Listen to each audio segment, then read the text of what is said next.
오늘 아침에도 해가 떴지요. 이제 5번만 해가 뜨면 2021년이 지나고 2022년 새해가 열립니다. 우리는 해가 떴다, 해가 졌다 이렇게 말하고 있긴 하지만 따지고 보면 이 말은 맞는 말이 아니죠. 해가 뜨는 게 아니라 지구가 도는 거죠. 옛날에는 몰랐습니다. 누구나 다 그렇게 생각했습니다. 해가 뜨는구나, 해가 지는구나, 태양이 움직인다 생각했지요. 이 태양이 움직이지 않고 지구가 움직인다는 걸 처음으로 알아낸 사람들이 있는데 누굴까요? 알긴 알죠. 그 사람 네, 맞습니다. 사람이에요. 코페르니쿠스라는 사람, 그 다음에 갈릴레이 같은 사람들이 찾아냈습니다. 태양이 지구 둘레를 도는 게 아니라 지구가 이렇게 돌고 있구나. 따라서 사람들이 말하기를 이 코페르니쿠스 이전과 코페르니쿠스 이후는 엄청나게 다르다라고 말합니다. 전혀 달라졌잖아요. 우리가 아는 상식이 달라진 세상이 된 거죠. 그리고 또 이제 과학자들이 말하기를 아인슈타인 이전과 아인슈타인 이후는 엄청나게 다르다 이렇게 말합니다. 왜 다른지 얘기하려면 기니까요. 그리고 또 이 양자역학 이전과 이후도 엄청나게 다르다 그런 말들을 합니다. 또 1955년에 세상을 뒤바꿀 사람 세 사람이 태어나는데요. 언젠가 잠깐 말씀드린 적이 있어요. 그 세 사람이 누구냐면 빌 게이츠, 스티브 잡스, 에릭 슈미트.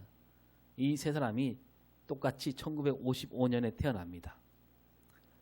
이 세 사람으로 말미암아 세계는 새로운 세상에 접어들게 됩니다. 쉽게 말하면 컴퓨터, 인터넷, 핸드폰 이 세 가지가 이 세 사람 덕분에 지금 우리 앞에 놓이게 되었던 거죠. 지금 컴퓨터 없이, 인터넷 없이, 핸드폰 없이 사는 건 상상이 안 될 정도가 된 겁니다. 우리나라를 뒤바꾼 사람도 있습니다. 우리 역사에서 우리 삶을 가장 크게 바꾼 사람이 누굴까요? 우리 역사에서 우리를 가장 많이 바꾼 사람, 가장 크게 바꾼 사람, 세종대왕입니다. 이 세종대왕이 만든 한글 이전과 한글 이후는 엄청나게 달라졌습니다. 새로운 세계가 열린 거죠. 앞으로는 이 한글이 또 온 세계를 바꿀 수 있다 그런 말 하는 사람도 있습니다. 아까 말한 컴퓨터, 인터넷, 핸드폰 여기에 가장 알맞는 글이 한글이다 그렇게 말합니다. 그런데요, 앞에 말씀드린 사람들, 이 사람들과는 견줄 수 없이 세상을 확 바꾼 일이 일어났지요. 그보다 훨씬 앞서서 무슨 일이 일어났을까요? 어제입니다. 예수 그리스도가 이 땅에 오신 일. 예수님이 이 땅에 오심으로 세상은 앞에 말한 것과는 비교도 할 수 없을 만큼 크게 달라졌습니다. 엄청나게 달라졌죠. 말로 어떻게 할 수 없을 만큼 달라졌습니다. 자, 먼저 뭐가 달라졌을까요? 예수님이 이 땅에 오신 뒤에요. 먼저 이 세계 역사가 달라졌어요. 역사를 쓰는 그 기준이 달라졌다는 얘기입니다. 아까 올해가 2021년도고 내년이 2022년이 되는데 우리가 쓰고 있는 말 이 2021년, 2022년 이 말은 뭐냐 하면 예수님이 오신 지 2021년이 되었다라는 얘기고 예수님이 오신 지 2022년이 되었다는 뜻입니다. 그러니까 예수를 믿는 사람이건 믿지 않는 사람이건 다 지금 그렇게 부르잖아요. 올해는 2021년이고 내년은 2022년이다. 그 말은 예수님이 오신 지가 2021년, 2022년이 지났다. 또 깊이 들어가면 조금 다르긴 하지만 어쨌든 예수님이 오신 때를 기준으로 해서 그 이전과 이후를 나누는 우리가 그런 세상 속에 살고 있는 겁니다. 이것만 하더라도 앞에 말씀드린 사람들과는 결코 견줄 수 없는 그런 영향력이라고 할 수 있겠죠. 예수님이 오신 뒤에 그렇게 달라진 겁니다. 그런데요, 이보다 훨씬 더 놀랍고 값진 일이 예수님이 오심으로 생겼는데 뭐가 달라졌을까? 그게 뭘까요? 그게 오늘 말씀이 그걸 알려주고 있습니다. 뭐가 달라졌는지 말씀 안으로 들어가 봅니다. 4절 말씀을 먼저 보면 4절 앞에 부분만 읽습니다. 시작. 때가 참에 하나님이 그 아들을 보내사. 자, 때가 차서 하나님이 아들을 보내셨다. 이 말씀이 뭐냐면 때가 차기 전이 있었고 때가 찬 다음이 있다, 이런 말씀 아닙니까? 그러니까 때가 차기 전에는 아들을 보냈다, 안 보냈다? 보내지 않았고 때가 찬 다음에 아들을 보내셨다. 그 말씀을 하고 있습니다. 그래서 이 말씀 앞에는 때가 차기 전에, 그러니까 하나님이 아들을 보내시기 전에는 어떤 세상이었는가, 그 말씀을 하고 있는 겁니다. 때가 차기 전, 하나님이 아들을 보내시기 전에는 사람들은 한마디로 어떤 신세였냐면 종이었다 그럽니다. 종이었다. 4장 1절을 볼까요? 시작. 내가 또 말하노니 유업을 이을 자가 모든 것의 주인이나 어렸을 동안에는 종과 다름이 없어서. 여기서는 때가 차기 전을 가리켜서 어렸을 동안이라고 말합니다.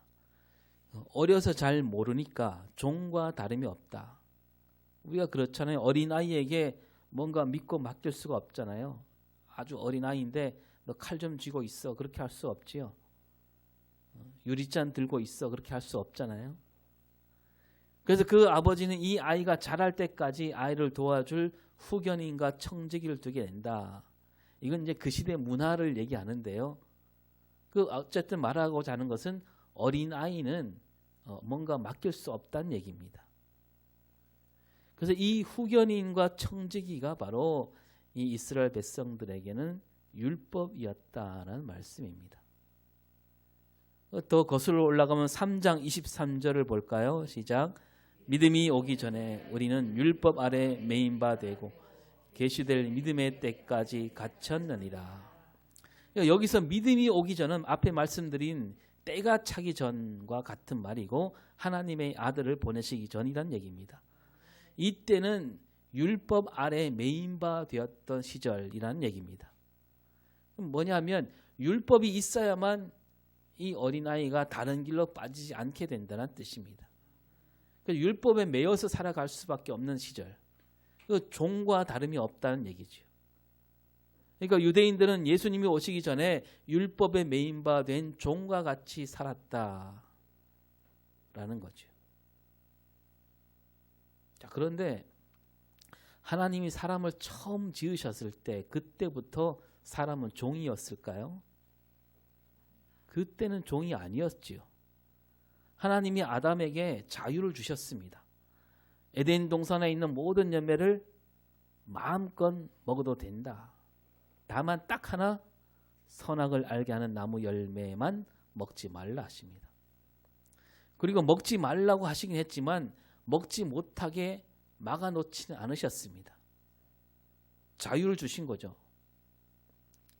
그런데 아담과 하와는 그 뜻을 헤아리지 못합니다. 그들은 먹지 말라 이 말을 자기들에게 하나님이 자유를 빼앗았다 이렇게 생각한 겁니다. 하지만 그게 아니죠. 선악을 알게 하는 나무 열매에 대해서 자유를 빼앗은 것 같지만 실상은 그게 바로 자유라는 겁니다. 자유가 뭔지 보여준 거예요. 하나님은 아담과 하와가 그 열매를 먹을 수 없도록 그 어떤 장치를 만들어 놓은 게 아니라 그 열매를 먹지 말라고 말씀하셨지만 먹을 수도 있는 자유를 아담과 하와에게 준 겁니다. 그러나 인간은 그 죄로 말미암아서 자유를 잃어버린 거죠. 아담과 하와는 선악을 알게 하는 나무의 열매를 먹을 수도 있고 안 먹을 수도 있는 그런 자유를 누리지 못합니다. 이 선악을 알게 하는 나무 열매를 먹는 순간 어떤 자유가 없어져요? 먹지 않아도 되는 자유를 잃어버린 겁니다. 그 선택이라는 자유를 버리고 그 열매를 먹을 수밖에 없는 운명을 뒤집어 씌고 마는 겁니다. 그리고 좀 더 그보다 더 올라가면요, 하나님이 자유만 주신 게 아니라 하나님이 처음 지으실 때 뭐라고 하셨습니까? 우리가 잘 아는 말씀 창세기 1장 27절 볼까요? 시작. 하나님이 자기 형상 곧 하나님의 형상대로 사람을 창조하시되 남자와 여자를 창조하시고, 사람을 지으시되 무엇을 따라? 하나님 형상을 따라 지으셨습니다. 그러니까 하나님을 닮게 지으셨다. 하나님을 닮았다. 이 말이 무슨 뜻일까요? 하나님을 닮았다. 이 말은 바로 하나님 아들이라는 얘기예요. 여러분, 아들이란 말이 나를 닮았다는 뜻에서 나온 말이거든요. 그러니까 하나님은 처음에 사람을 지으실 때 하나님 아들로 지으셨다는 얘기입니다. 아들로 삼아 주신 거예요. 아들로 지으셨고 아들로 지으셨으니까 아들이니까 자유가 있었던 거죠. 그리고 자유만 준 게 아니죠. 창세기 1장 28절을 볼까요? 시작. 하나님이 그들에게 복을 주시며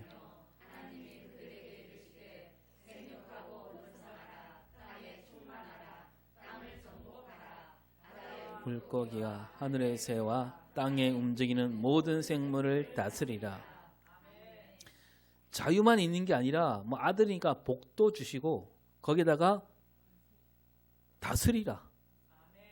권세까지 주신 겁니다. 그런데 그만 복도 잃어버리고 권세도 잃어버리고 자유까지 잃어버리고 말았던 겁니다. 하나님 아들이, 하나님 자녀가 죄와 욕망에 사로잡힌 종이 되고 말았습니다. 선악을 알게 하는 나무 열매를 먹는 그날부터. 그래서 아담과 하와 후손들 모두 인간은 운명이라는, 종이 될 운명이라는 그 굴레 안에 갇히고 말았던 겁니다.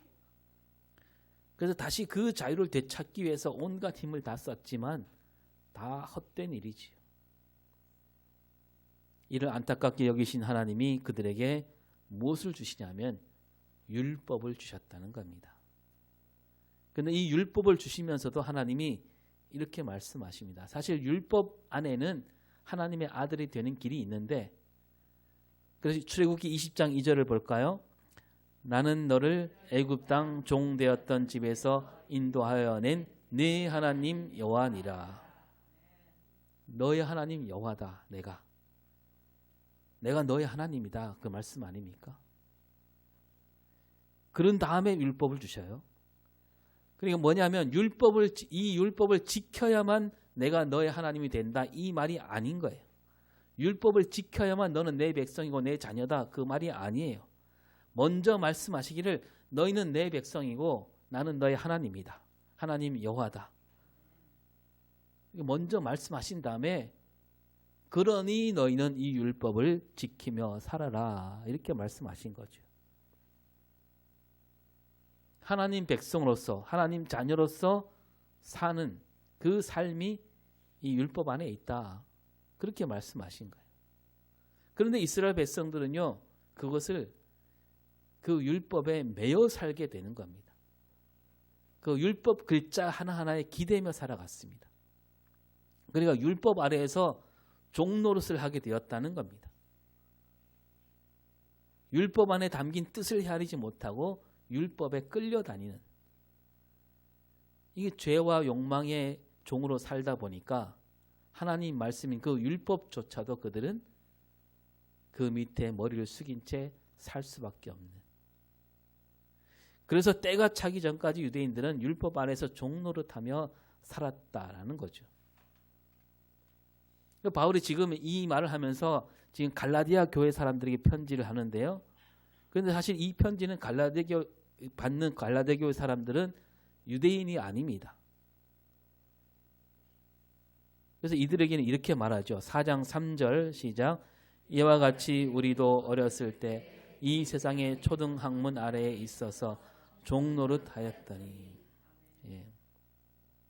이 갈라디아 교회 사람들이 이렇게 살았다는 얘기인데 여기서 말하는 초등학문 안에서 종로를 했다. 이 말은 이 초등학문은 그 이방인들이 믿었던 우상이나 지식, 사상을 말합니다.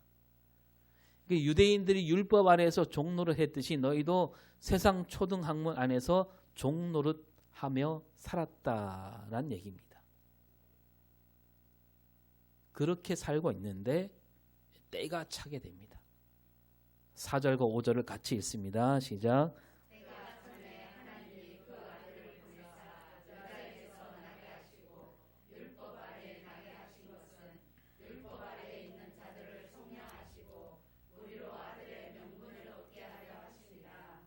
네, 이제 때가 찼기 때문에 하나님이 아들을 보내셨다. 때가 찼다. 여기서 때라는 것은 하나님의 때를 말하지요. 사람들이 만들어 놓은 시간이 아니라 하나님의 때입니다. 하나님의 때와 사람의 시간은 다르죠. 때가 찼다. 어제 말씀드렸습니다. 하나님이 왜 그때 예수님을 보내셨는가?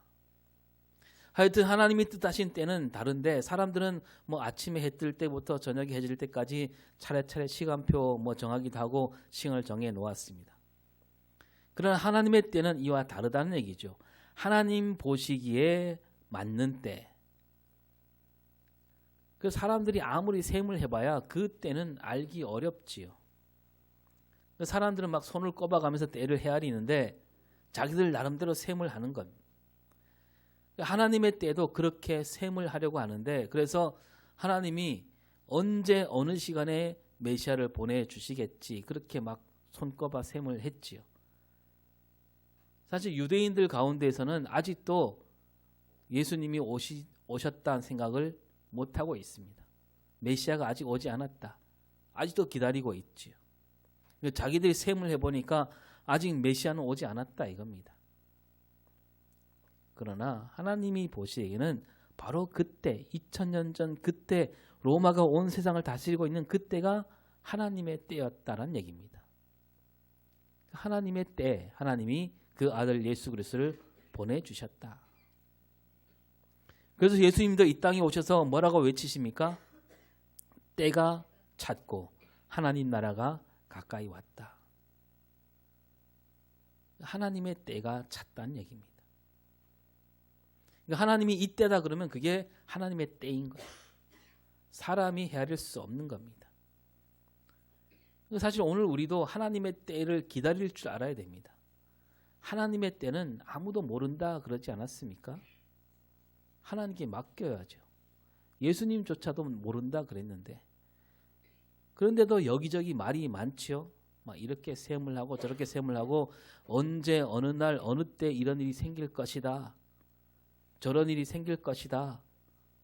그렇게 말하기도 그 말에 막 넘어가기도 하고 꼭 집어 말하면 그게 더 용하다 그러고 그런 말들 가운데 우리가 귀담아 들을 말은 하나도 없는 거예요. 왜냐하면 그것은 사람이 말하는 때지 하나님의 때가 아니기 때문입니다. 하나님의 때를 우리가 기다리면서 그 때는 하나님께 맡겨야 되는 거죠. 하나님은 예수님을 이 땅에 보내실 때 때가 차서 보냈는데 그 다음에 뭐라고 하시냐면 여자에게 나게 하시고 율법 아래 나게 하셨다. 왜 여자에게 나게 하시고 율법 아래 나게 하셨는가? 그 까닭은 율법 아래 사는 이들을 속량하시려고 율법 아래에서 종으로 살고 있는 사람들을 건져내시려고 그렇게 보내셨다는 겁니다. 율법 아래 사는 이들을 건져내심으로 이제는 종이 아니라 하나님의 아들로 삼으려고 보내셨다. 그럼 하나님의 아들이신 예수님께서 어제도 비슷한 말씀 드렸지만 하늘에서 뚝 떨어져 내려오신다면 어땠을까요? 여자에게 나지 않고 하늘에서 뚝 떨어져 왔다. 그럼 아마 사람들이 처음에는 와하지만 율법 아래 살았던 사람들은 두려움이 더 커졌을 겁니다. 왜냐하면 하나님의 아들은 자기들하고 전혀 다르구나. 하나님은 저런 분을 아들로 삼는 거지 우리는 감히 하나님의 아들이 될 수 없다. 이렇게 될 거 아닙니까? 그래서 하나님은 그 아들을 지금 율법 아래 살고 있는 사람들과 똑같이 보내주신 거예요. 그래야 율법 아래 사는 사람들도 우리도 예수님처럼 하나님 아들로 살 수 있겠구나. 그리고 또 여자에게 나셨단 말도 하잖아요. 이것은 무슨 말입니까? 사람으로 오셨다는 얘기입니다. 이 땅에 사는 모든 사람들과 똑같은 모습으로. 이 땅에 사는 사람들 중에 여자에게서 나지 않은 사람이 있어요? 다 여자에게 태어났잖아요. 뭐 박혁거세 생각하지 마시고 알에서 태어났다. 뭐 그 알도 여자가 낳겠지요. 세상의 모든 살고 있는 사람들, 그들과 똑같은 모습으로 오셨다는 얘기입니다. 그래서 예수님 겉으로 보면 뭐 사람들과 조금 더 다르지 않았잖아요. 뭐 어떤 그림에는 막 예수님 뒤에 뭐 이렇게 광채가 이렇게 늘 빛났다고 그림이지만 그 그림이잖아요. 그러나 그 당시 예수님은 사람들과 다를 바가 없었어요. 배가 고프면 시장길을 느끼고 음식을 잡수시고, 기쁘면 함께 웃고, 슬프면 눈물을 흘리시고. 그러니까 그러한 예수님, 그 예수님이 바로 하나님의 아들이다. 그러니까 다른 모든 사람도 예수님과 똑같은 그런 사람들도 다 하나님의 아들이 될 수 있다는 것을 보여주시려고 하나님은 그 아들을 여자에게 나게 하셨다는 겁니다.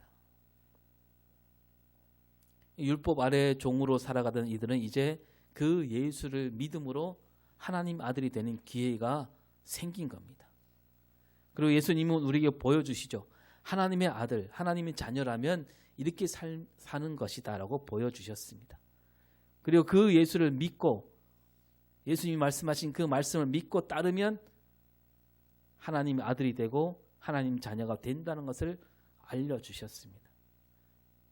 따라서 율법에 끌려다니면서 하나님의 아들이 되는 것이 아니라 예수 그리스도를 믿는 이들은 다 하나님 아들이 될 수 있다라는 겁니다. 그래서 요한복음 1장 12절 시작. 영접하는 자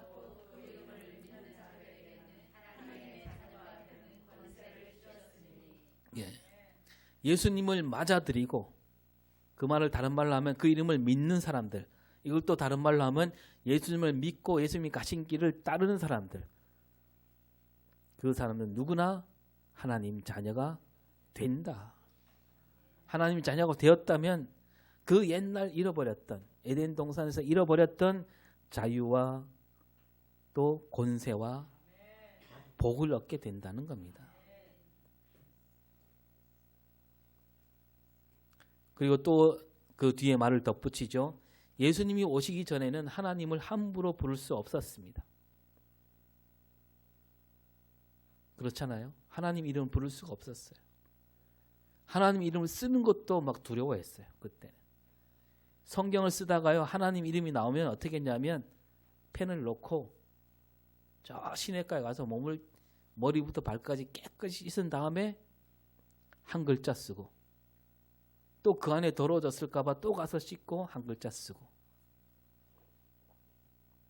그런데 주님이 오신 다음에는 달라졌습니다. 6절에 뭐라고 합니까? 시작. 너희가 아들이므로 하나님이 그 아들의 영을 우리 마음 가운데 보내사 아빠 아버지라 부르게 하셨느니라.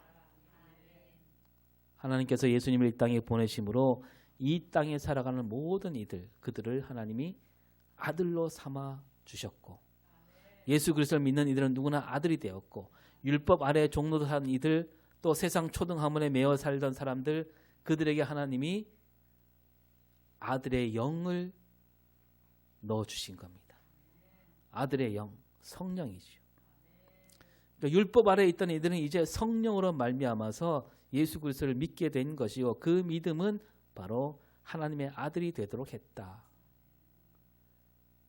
이 말씀에 이런 뜻도 있습니다. 율법 아래에 있던 이들이 하나님의 아들이 될 수 있었던 것은 그들이 잘해서 된 게 아니다라는 뜻이죠. 하나님이 이렇게 보고 율법을 잘 지킨 사람만 뽑아서 너는 내 아들이다, 이렇게 하신 것이 아니라는 겁니다. 하나님이 아들이 되는 길은 오직 하나님 뜻에 달려 있습니다. 그러니까 율법만 바라보며 율법만 붙들건 유대인들에게도 아들의 영을 보내주신 겁니다. 아무 조건 없이 보내주셨습니다. 그래서 아들로 삼았고요. 율법 없이 살아가는 이들에게도 하나님은 기꺼이 그들에게도 다 아들의 영을 보내주셨습니다. 그러니까 유대인들이 예수를 믿고 하나님의 아들이 된 것은 율법을 잘 지켰기 때문이 아니라 하나님께서 아들의 영을 보내주셨기 때문이다. 그리고 갈라디아 교회 사람들도 율법을 전혀 몰랐다 하더라도 그들에게 하나님은 아들의 영을 보내주셔갖고 그들도 하나님의 아들로 삼아주셨다는 얘기입니다. 하나님은 오늘 우리도 아들로 삼아주셨잖아요. 우리가 뭘 잘해서 삼아주신 것이 아니라 우리에게 성령을 보내주셔서 예수를 믿게 하시고 그 믿음으로 말미암아 우리는 종에서 아들로 바뀐 겁니다. 엄청나게 달라진 거죠. 우리는 그 은혜를 입은 겁니다. 그리고 예수 믿는 이들이 하나님을 아버지라고 부를 수 있게 됐는데 그냥 아버지가 아니라 무슨 아버지요? 아빠 아버지라 부를 수 있게.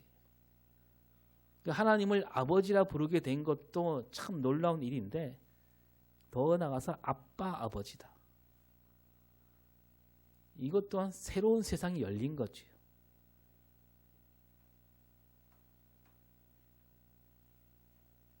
어렵게 아버지라고 부를 수 있게 된 것만 또 정말 놀라운 일인데 한수를 더 떠서 아빠 아버지라 부르니까 여러분 이 아빠는 우리가 말하는 아빠하고 똑같은 뜻이에요. 발음도 똑같고요. 의미도 똑같아요. 아버지 하면 좀 뭔가 이렇게 몸을 갖춰야 되고 자세를 고쳐 앉아야 되고 그런 분이잖아요. 아빠는 뭐예요? 막 매달리고 그냥 같이 놀고. 하나님이 그렇게 바뀌셨다는 거예요. 바꾸게 해주셨다는 겁니다. 그리고 예수님이 보여주셨잖아요. 예수님이 뭐라고 하십니까? 마가복음 14장 36절에서 시작. 아빠 아버지여 아버지께는 모든 것이 가능하오. 이 잔을 내게서 옮기시옵소서. 그러나 나의 원대로 마시옵고 아버지의 원대로 하옵소서. 예수님도 그 몸소 보여주신 거예요. 그 십자가 앞에서도 예수님은 하나님을 가리켜서 아빠라고 부르는 겁니다. 예수님으로 말미암아 우리는 하나님과 그토록 가까운 사이가 되었다는 얘기입니다. 사람들 생각에는 더 멀리 높은 곳에만 계시다 하나님은. 그러나 예수님이 오셔서 그게 아니라는 겁니다. 완전히 바뀐 거예요. 하나님은 언제나 우리 곁에 계신 분으로 사람들 생각을 바꾸신 거죠. 그래서 예수님 이름이 네 글자로 임마누엘이라고 그럽니다. 하나님이 우리와 함께 하신다. 이거보다 달라진 게 뭐가 있어요? 이제 우리도 하나님을 아빠 아버지라 볼 수 있게 되었고 그래서 하나님께 뭐 드릴 말씀이 있고 드릴 수 없는 말씀 그런 거 없습니다. 하나님 앞에 와서 우리는 무슨 말이든지 다 할 수 있는 세상이 열린 거죠. 그리고 이 아들과 종은 전혀 다르죠. 그 다른 게 7절에 나옵니다. 시작. 그러므로 내가 이후로는 종이 아니요 아들이니 아들이면 하나님으로 말미암아 유업을 받을 자니라. 종이 아니라 아들이 되었으니 아들은 뭘 받는다? 유업을 받는다. 근데 우리가 여기서 혼동하지 말아야 될 게 예수 믿는 사람들을 가르쳐서도 우리가 하나님의 종이라고 종종 말하긴 하지요. 그러나 거기서 말하는 하나님의 종은 신분으로서의 종이 아니라 하나님 말씀을 그대로 따라 살겠다는 다짐으로서의 종이지 노예의 그런 뜻이 전혀 아니라는 것을 알고 계실 겁니다. 그러니까 아들과 종은 달라요. 종은 시키는 일만 해야 되고 그 시키는 일, 그 외에 다른 거 없습니다. 그러나 아들은 뭘 받아요? 유업을 받게 됩니다. 이 유업은 저 옛날 아브라함에게 주셨던 약속이었지요. 율법 아래서 꿈도 못 꿀 일이 벌어지게 된 겁니다. 그래서 율법 아래 사는 사람들은 뭐 그런 유업은커녕 저주만 받지 않아도 잘 사는 거였습니다. 그러나 달라졌습니다. 예수 그리스도로 말미암아 누구나 다 하나님의 아들이 될 수 있었고 하나님이 주시고자 하는 모든 복, 그 유업을 마음껏 누릴 수 있게 된 겁니다. 바울은 갈라디아 교회 사람들에게 외칩니다. 당신들 모두가 하나님의 아들이 되었고 당신들도 아들이니까 하나님으로부터 유업을 받게 되었다. 그 유업이 오늘 우리에게도 이어지고 있는 거죠. 하나님이 저 옛날 아브라함에게 주셨던 그 복. 하나님이 아브라함에게 복을 주실 때 어떤 복을 주셨습니까? 그냥 복을 많이 주셨다 그렇게 되어 있나요? 뭐 자손의 복도 주시는데 그 복을 주실 때 뭐라 그럽니까? 너는 복의 근원이 될지라. 그게 무슨 말이에요? 그냥 복을 많이 줘갖고 복 하나하나 쓰면 없어지는 그런 복이 아니라는 겁니다. 복의 근원이 되게 해주셨어요. 그러니까 내 안에 복을 주시는데 그 복이 끊임없이 나오는, 끊임없이 샘솟게 되는 복의 근원이 되었다는 겁니다. 우리는 예수님으로 말미암아 하나님의 아들이 되었습니다. 더 바르게 말하자면 하나님의 아들로서 그 자리를 다시 되찾게 되었습니다. 잃어버렸던 자리로 다시 돌아오게 되었습니다. 이제는 굽신거리는 종에서 벗어났고 억지로 끌려다니는 삶을 살지 않아도 됩니다. 큰 권세까지 얻었습니다. 그런데 우리가 하나님의 아들이기에 내가 어떻게 사냐에 따라서 하나님께 영광이 되기도 하고 하나님 이름에 먹칠할 수도 있다는 것 또한 알아야 될 것입니다. 아들이 아니라면 내가 잘못 산다고 해서 하나님 이름에 영향을 미치지 않겠지요. 그러나 이제 우리는 하나님의 아들이 되었기에 우리가 어떻게 사느냐가 더 중요해졌다는 겁니다. 예수님으로 말미암아 세상이 달라졌습니다. 이제 우리가 나가서 우리로 말미암아 우리가 사는 것이 달라져야 되겠죠. 나로 말미암아서 우리 가정이 달라져야 되지 않겠습니까? 그래서 하나님이 우리를 가정으로 보내주셨습니다. 내가 예수 믿기 전과 내가 예수 믿은 다음 우리 가정이 어떻게 달라졌는가 한번 살필 수 있기를 바랍니다. 또 우리 죽촌교회가 이곳에 생기기 전과 생기긴 다음에 우리 죽촌 마을은 뭐가 달라졌을까? 달라지게 하려면 우리는 무엇을 해야 될까? 깊이 생각하며 우리 2021년 한 해를 마무리할 수 있기를 바랍니다. 기도하겠습니다. 2000년 전 이 땅에 오신 주님, 오셔서 우리를 다시 하나님 자녀로 살게 해 주셨습니다. 우리가 그 은혜를 잊고 이 자리에 앉아 있는데 지난 한 해 하나님 자녀로서 부끄럽지 않았는지 돌아보게 하시고 새해에는 하나님의 뜻을 따라 더 잘 살아낼 수 있는 지혜와 용기를 주시었고 우리로 말미암아 우리 가정이 우리 동네가 달라지게 되는 놀라운 역사가 있게 하여 주시옵소서. 감사드리며 예수님 이름으로 기도합니다. 아멘.